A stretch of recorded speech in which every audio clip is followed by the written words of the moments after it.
What's up, guys? It is Frankie here. It is week 9 of the 2020 NFL season. It's time to make some predictions. My worst week yet last week, 5-9, but I'm still 16 games over 500. Let's keep that up as we are now hitting the halfway point of the 2020 NFL season. Let's start with the Thursday night game, Packers and Niners. This line has gone up throughout. We're recording this on Tuesday morning, and the line has gone up here in the last couple of minutes. It started off last night. It was like 3.5. Now it's up to 5. People really, putting their money here on Green Bay, especially after all the injuries that are happening here with San Francisco. With Jimmy G being out for a period of time, and even without Jimmy G, now Kittle's out for a period of time. Kittle may be out for the rest of the year. So I'm going to have to lean towards Green Bay here, even though that line does scare me a little bit because Green Bay has some injuries with Aaron Jones, and the fact that they have a couple other guys hurt, and they just lost badly to the Vikings. But I feel like San Francisco might be able to keep this competitive if Mullins had Kittle. He doesn't. I just feel like there's too many injuries on the San Francisco side. They're beat up right now. Their season looks like it is on the brink.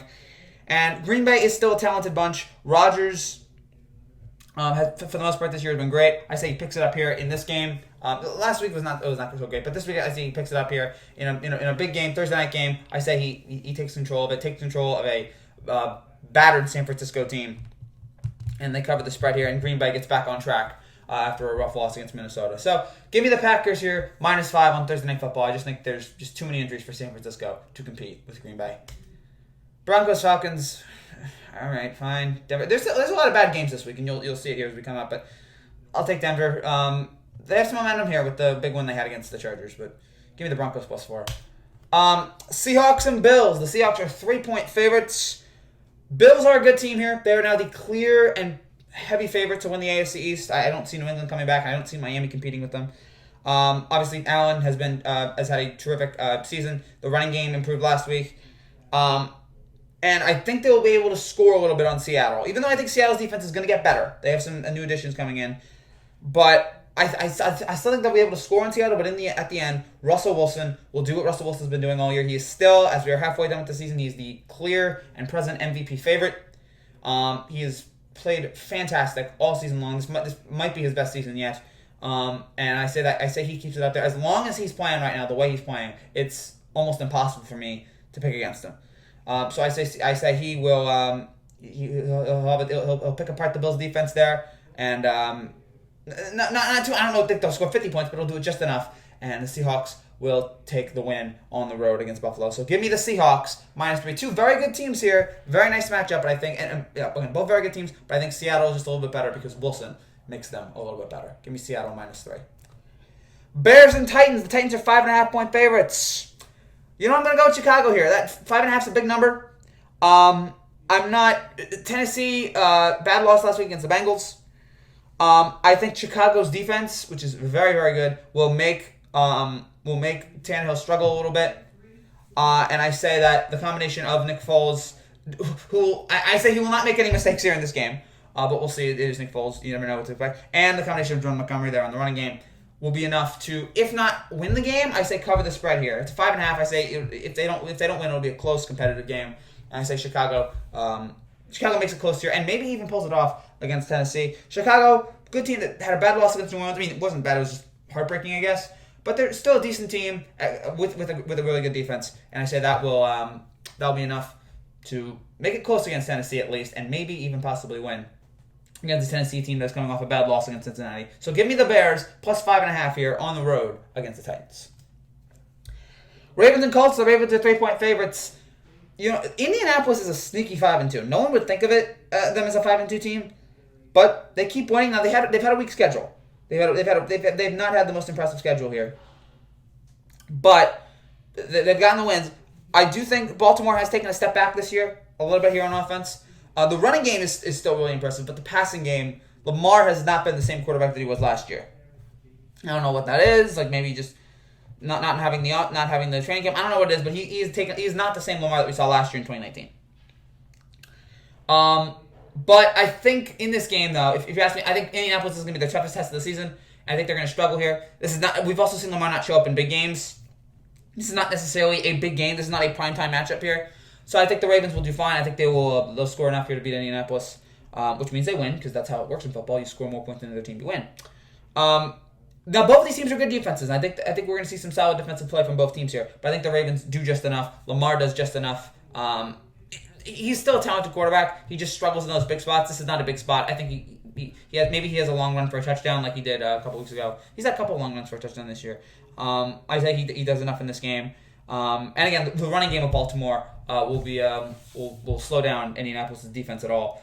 If it'll make Indianapolis' defense work even harder than they have to, than they usually do. I think Baltimore's running game will be. If it won't be Lamar, it'll be the combination of either Lamar or the running game that will do enough. Give me the Ravens here, -3 on the road against Indianapolis.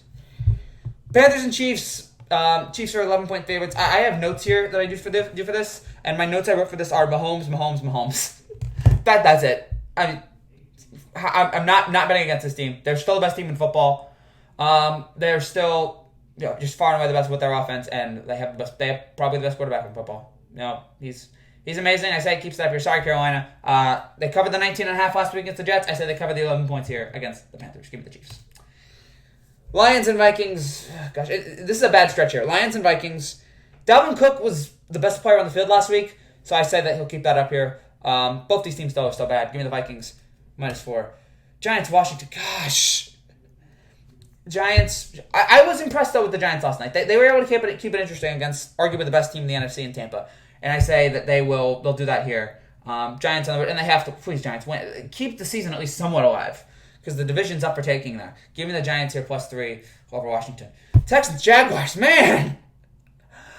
Texans win it here. I say that the big plays, Deshaun will make a couple big plays here against Jacksonville team. I'm not even sure Minshew's going to be starting. I say the Texans do enough here. Give me the Texans -6.5. All right, back to good games here. We got some good games. Sorry, we got to skip past the bad games. We have a decent game here. Raiders and Chargers.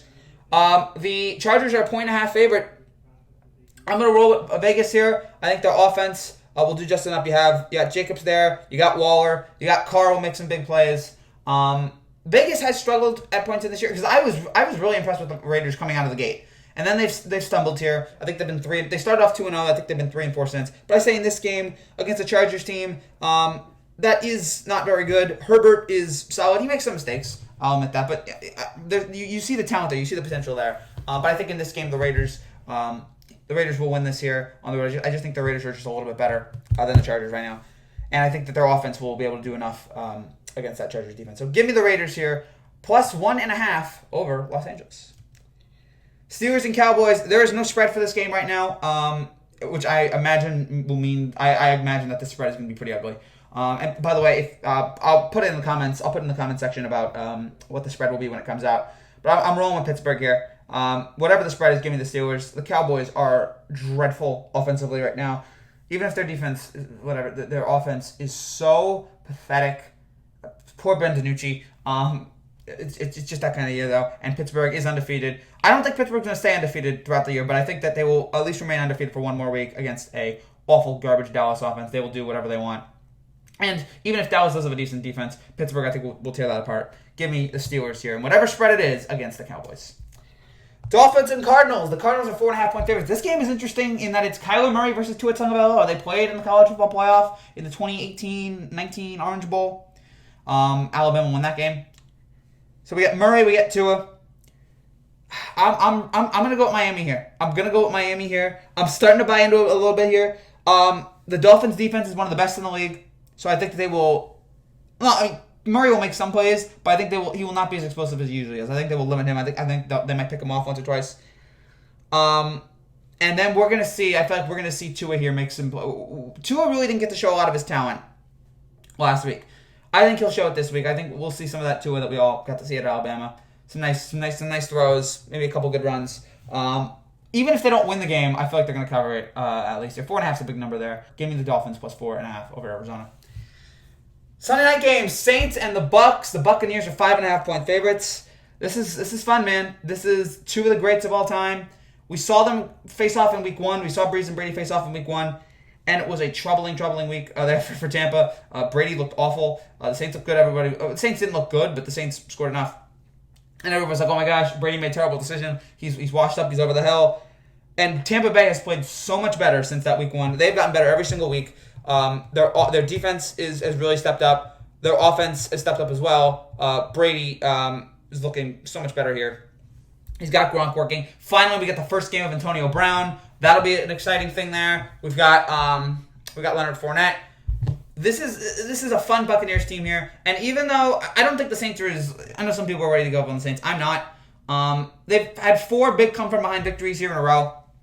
Credit to them. I just think Tampa's better right now. I think Tampa's playing better. I think they're the best team in the NFC with everything they've got going against them. I think they're the most talented team right now in the NFC. And I said that'll be enough. At home, I said that'll be enough to get the win. 5.5 points. I'm liking the way Brady is playing. Brady's moving the ball. He's looking a little bit younger here. The way he's throwing the ball right now. Saw it last night. It took him a while, but we saw it a little bit last night against the Giants. I said their defense does enough well. Makes a couple big plays to stop New Orleans. And I think Antonio Brown has a nice debut here for the Buccaneers. Give me the Buccaneers, minus 5.5, the big Premier Sunday night game. The 2 guys battling for the all-time touchdown record. I'm sure that'll be brought up 100 times.